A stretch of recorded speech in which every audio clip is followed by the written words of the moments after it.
Hey everybody, it's Marion, and today I thought I would do this video since it's basically going to be just a talking video.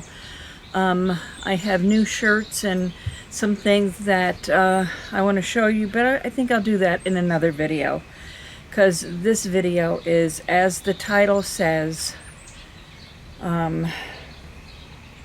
we say goodbye, or saying goodbye. So as you know, my friend Ruthanne in New York was diagnosed with cancer, and she was given a time frame of 6 months. Unfortunately, that 6 months turned into about 6 weeks, and Tuesday of last week she passed away. It's a very emotional time for me because we have been friends for about 40 years. 40, maybe 47 years. We had a long-term, wonderful relationship. We never fought. We were always like very congenial to each other. And her friends were my friends were her friends. We met at church, and it may be a little emotional as I go on through this video, but bear with me. We met at church in 1977 when I first became a Christian, and she first became a Christian, and we met through her sister.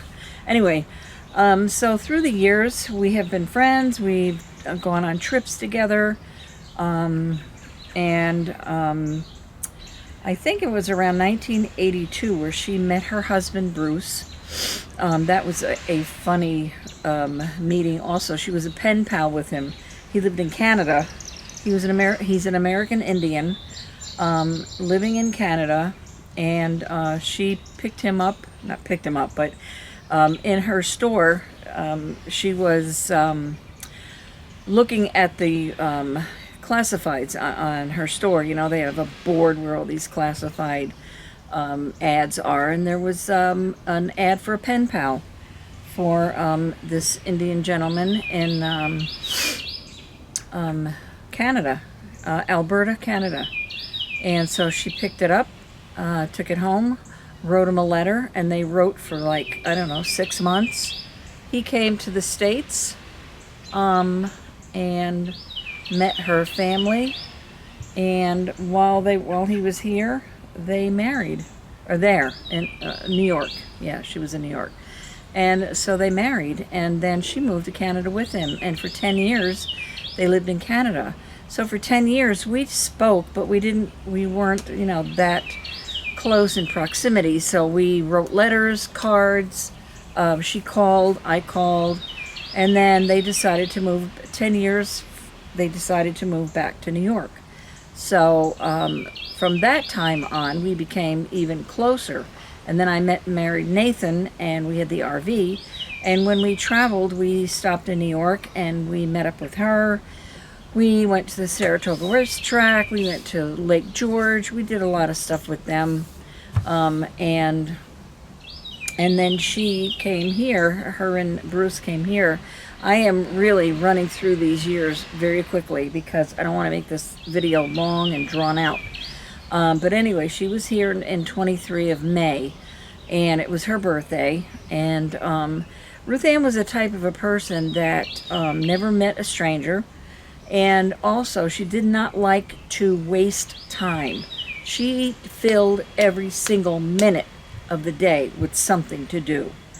I remember hearing some noise when they were here. They were in the spare room, and I got up, and it was, I think, 7 a.m. And she was out here in the living room, and she started to play Bless Me and dancing. And if you could see this girl dance, it was very, very funny. She was so uncoordinated as far as dancing was concerned that she would make you laugh, almost to the point of wetting your pants. But she was out there, she was playing that Alexa was playing that song, and she was just dancing and grooving around, and I said, Ruthanne, let me wake up, please. I need my coffee first.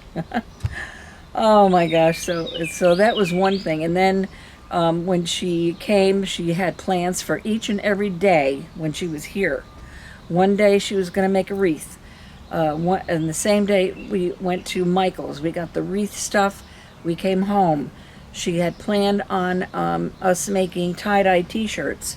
So we went at Michael's the same day. We bought T-shirts and tie-dye stuff, and then down in the basement we made the tie-dye T-shirts, and then we took them to a fish place where the ducks walk on the back of the fish, and I forgot the name. Let me ask my husband. Hold on. It was Lyonsville Spillway in Pennsylvania. It's just over the border from Ohio into Pennsylvania. And Bruce just loved that. That was so funny because there were so many trout. I think they were trout or catfish. But it was not in the season. I guess they didn't open until like at the beginning of June.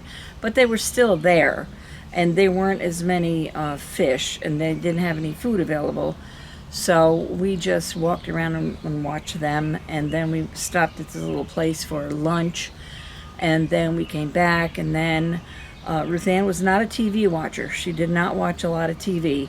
Bruce, on the other hand, did. So it was so funny because we put on Wheel of Fortune, the two shows that Nathan and I watch are Wheel of Fortune and Jeopardy.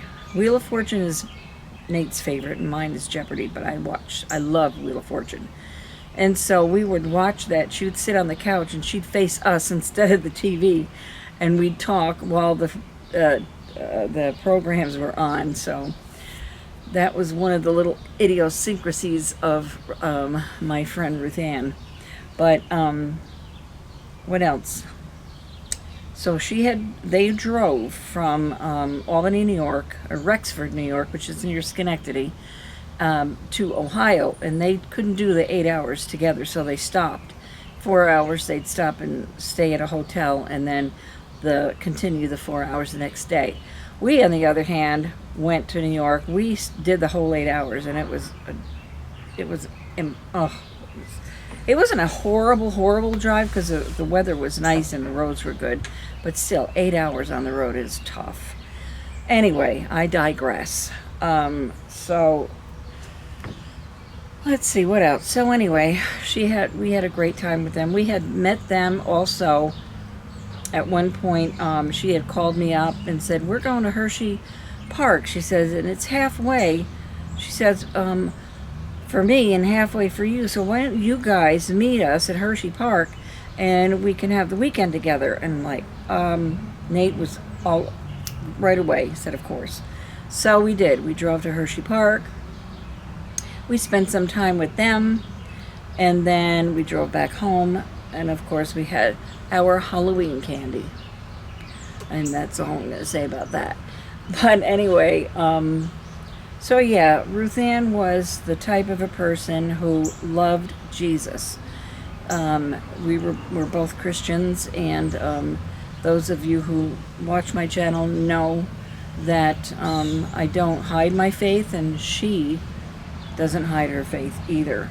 And so she's always talking about Jesus. So, and that's a good thing. So anyway, let's see. We got the call on Tuesday that she had passed away, and Tuesday morning about 3:30, I got a Marco. I don't know if anybody knows what Marco is, Marco Polo, where it's an app where you can talk to people, and it's almost real time. You send them a message, they get it, and they send a message back to you, a talking message, like a video. So she had messaged me saying, I'm feeling really good. I just want to say that I love you guys, and that I'm drinking lemonade and I'm drinking some water, and that's about it. Bye. And that was her last message to me. Usually she says bye for now, but this time it was just bye. So when I got the call on Tuesday afternoon, I was not shocked. However, it was sad.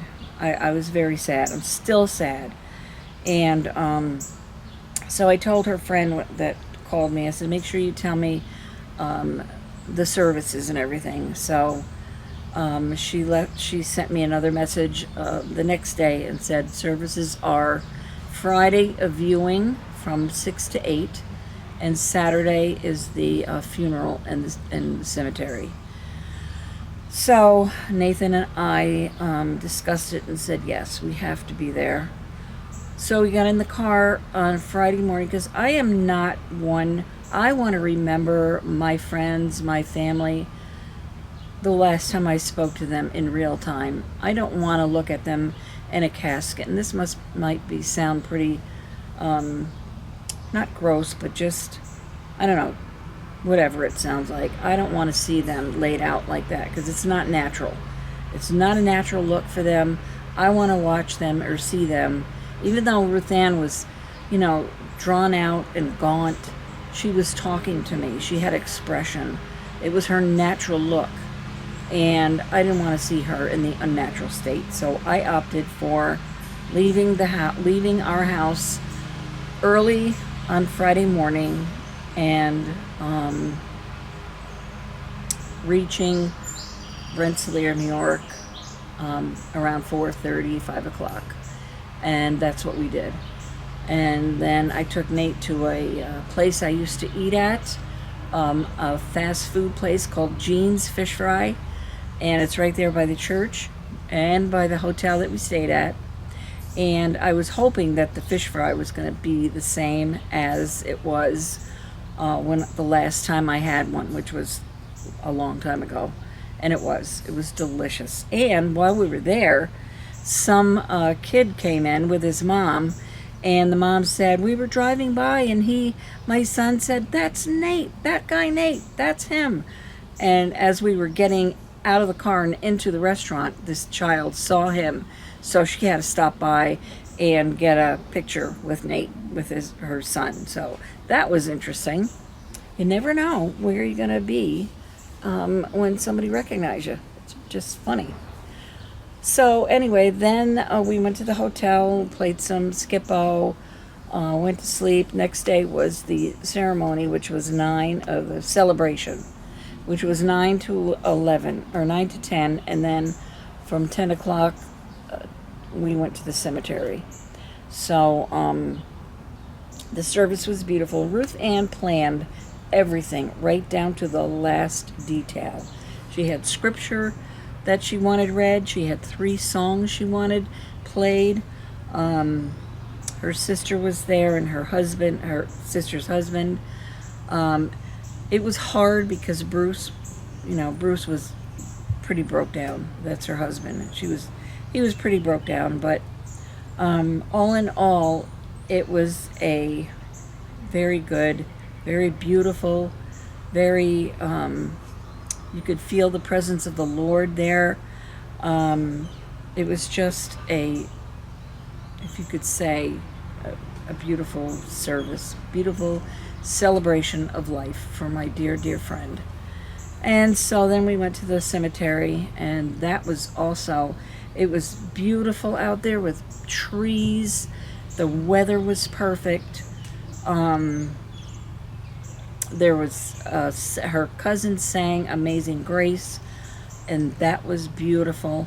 So, and then we went back to the church, and we had a little bit of lunch, had a little bit of fellowship with old friends that I hadn't seen in 25 years, and it was a very pleasant experience. And like I said, Ruthanne did not want any kind of drama or sadness.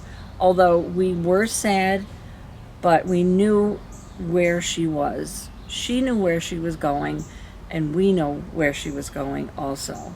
And whether you believe in hell or heaven or not, that's up to you. But we do.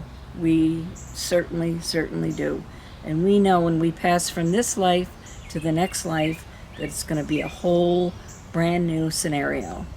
So anyway, that being said, I'm going to end this video right now. And I'm very surprised I got through this without crying. But my husband posted a video this morning of Ruthanne and Bruce and him and I in Lake George. It's on Romancing the States. If you haven't seen it, please go and watch it and see a little bit of my wonderful, beautiful friend Ruthanne. And don't forget to subscribe to this channel. Don't forget to give me a thumbs up. Don't forget to share. And most of all, be kind to one another. Be kind to one another, because it is a rough world out there. I love you all, guys, and I'll see you in my next video. Bye-bye.